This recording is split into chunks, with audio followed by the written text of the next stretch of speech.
जय श्री राम। नमस्कार। मैं पंडित विष्णु उपाध्याय।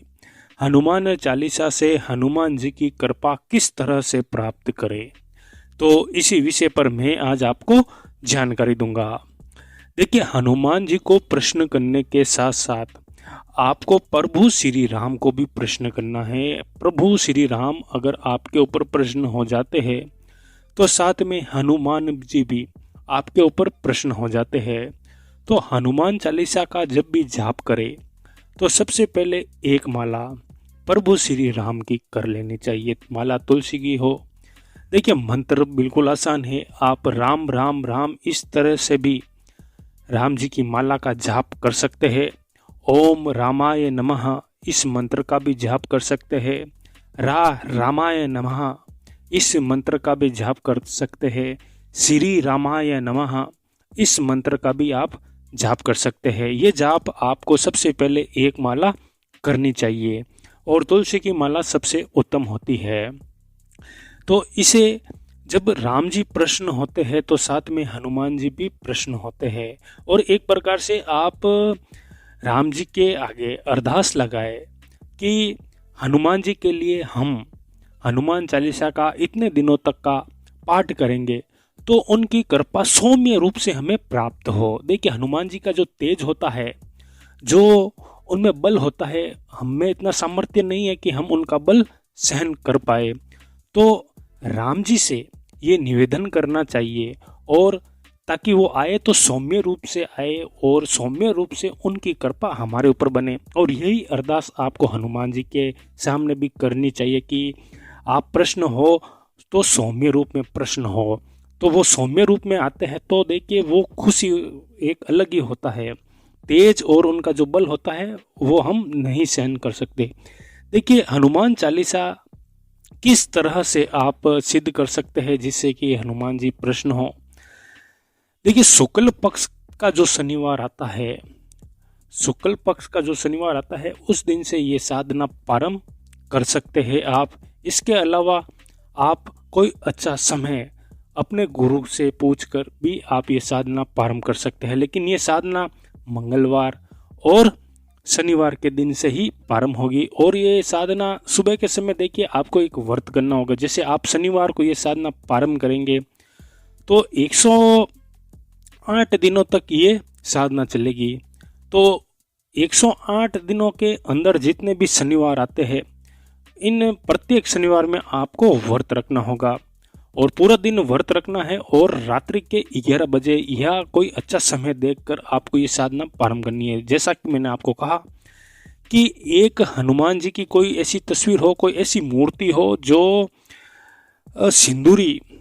सिंदूर उसके ऊपर लगा हुआ हो, तो ऐसी कोई मूर्ति आपको अपने घर पर रखनी है। ये कार्य आपको अपने घर में गुप्त स्थान पर करना है। तो सबसे पहले आपको एक माला राम जी की करनी है, एक आन लगानी है और उसके बाद आपको लगातार 108 बार हनुमान चालीसा का जाप करना है। देखिए, शनिवार से ये प्रारंभ होगा। पूरा दिन आप व्रत रखेंगे और रात्रि के कोई अच्छा समय देखकर, अच्छा मुहूर्त देखकर आपको ये कार्य प्रारंभ करना है। तो 108 बार हनुमान चालीसा का पाठ करना है। देखिए, दीपक होगा भोग के रूप में। आप हनुमान जी को गुड़ का भोग भी लगा सकते हैं, उसमें गाय का शुद्ध देसी घी डालकर वो भी भोग लगा सकते हैं। ज़्यादा वो नहीं है। देखिए, जो कार्य किया जाता है, देवी देवताओं को हम प्रश्न करते हैं तो आपके मन में जो प्रेम होता है उसे आपको जागृत करना है। ऐसा नहीं है कि मन में प्रेम नहीं है और आपने हजारों चीजें लाकर रख दी तो उसका फल कुछ नहीं मिलता है। आपको अपने मन से प्रभु को याद करना है तो वो अवश्य आते हैं। देखिए, 108 बार जब हनुमान जी का हनुमान चालीसा का जाप हो जाता है तो उसके बाद आप एक माला वापस राम जी की कीजिए। कोई भी एक मंत्र उठा लीजिए। देखिए, आप राम राम भी माला जाप कर सकते हैं। ओम रामाय नमः, रामाय नमः, श्री रामाय नमः, इस तरह से कोई भी एक माला का जाप कर सकते हैं। देखिए, 108 बार आप हनुमान चालीसा का पाठ करेंगे तो इसमें आप 108 मन के आप ले लीजिए, अलग अलग करके रख लीजिए। और जैसे ही एक हनुमान चालीसा पूर्ण होती है तो वो आप अपने सामने रख दीजिए। बाकी की आप किसी और जगह पर रख दीजिए। तो इस तरीके से आप ये कार्य करते हैं तो इसे हनुमान जी की धीरे धीरे आपके ऊपर कृपा बननी शुरू हो जाती है। देखिए 108 जब हनुमान चालीसा पूर्ण हो तो आपको ये एक छोटी सी बात और ध्यान रखनी है कि जब ये कार्य पूरा हो जाता है तो उसके बाद जो हनुमान जी की मूर्ति है सिंदूरी कलर की, सिंदूरी मूर्ति होनी चाहिए और उसके सीधे पाँव, हनुमान जी का जो सीधा पाँव है वहाँ से आपको अपने सीधे हाथ से सिंदूर लेना है और अपने मस्तक पर लगा लेना है। तो ये भी आपको एक कार्य करना है। तो इस तरीके से आपको 108 दिन करनी है। जैसे जैसे आप करते जाएंगे वैसे वैसे आपके जीवन में जितने भी शत्रु है वो शत्रु समाप्त हो जाएंगे, जितनी भी व्याधियाँ है वो सब समाप्त हो जाती है। आपके घर में कैसी भी ऊपरी बाधा जैसी समस्या है, कैसा भी पुराना कोई जिन जिनात भूत प्रेत आपके घर में पड़ा हुआ है, जाता ही नहीं है, तो इस उपाय से वो आपके घर छोड़ने के लिए मजबूर हो जाता है। देखिए जो मन से हनुमान चालीसा का पाठ किया जाता है तो हनुमान जी को आना ही पड़ता है।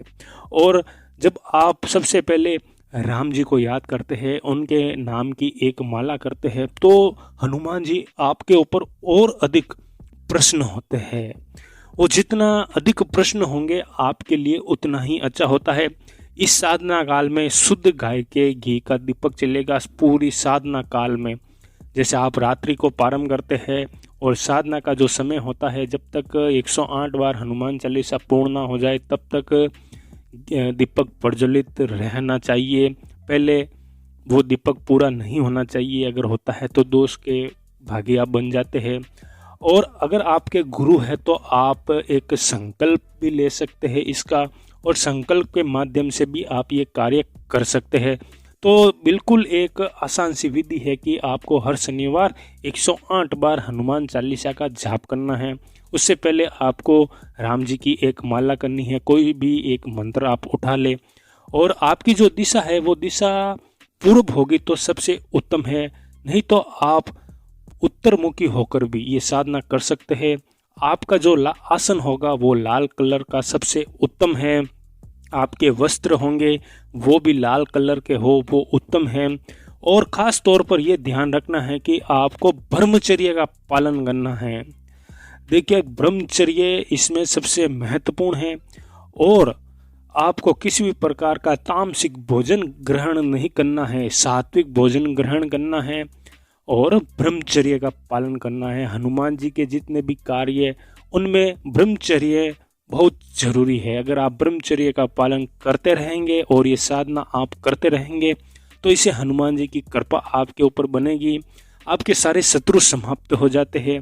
आपकी बात जो आप बोलेंगे जो सत्य होगा वो बात आपकी फलेगी। एक प्रकार से हनुमान जी का वो आपके अंदर एक हल्का सा अंश मात्र बिल्कुल हल्का सा, हजारों में कोई 0% अंश आपके अंदर होगा, जिससे नकारात्मक ऊर्जा कैसी भी हो वो आपसे दूर ही रहेगी, और आपके जितने भी शत्रु है उन शत्रुओं का नाश होगा, नहीं तो वो सीधे रास्ते पर स्वयं आ जाएंगे। हनुमान जी स्वयं लेकर आ जाते हैं। तो ये बिल्कुल एक सरल साधना होती है। हनुमान चालीसा से हनुमान जी को प्रश्न कैसे करें। देखिए जब देवी देवता हमारे ऊपर प्रश्न होते हैं तो उनकी कृपा हमारे ऊपर बन जाती है, और हनुमान जी को प्रश्न करने के लिए सबसे अच्छे है राम जी, क्योंकि राम भक्त हनुमान। तो राम जी अगर प्रश्न हो जाते हैं उनके लिए हम एक माला पहले कर देते हैं तो हनुमान जी को प्रश्न होना ही पड़ता है। तो मैं आशा करता हूँ इस जानकारी से अवश्य आपको लाभ होगा, आपका मार्गदर्शन होगा। जय श्री राम।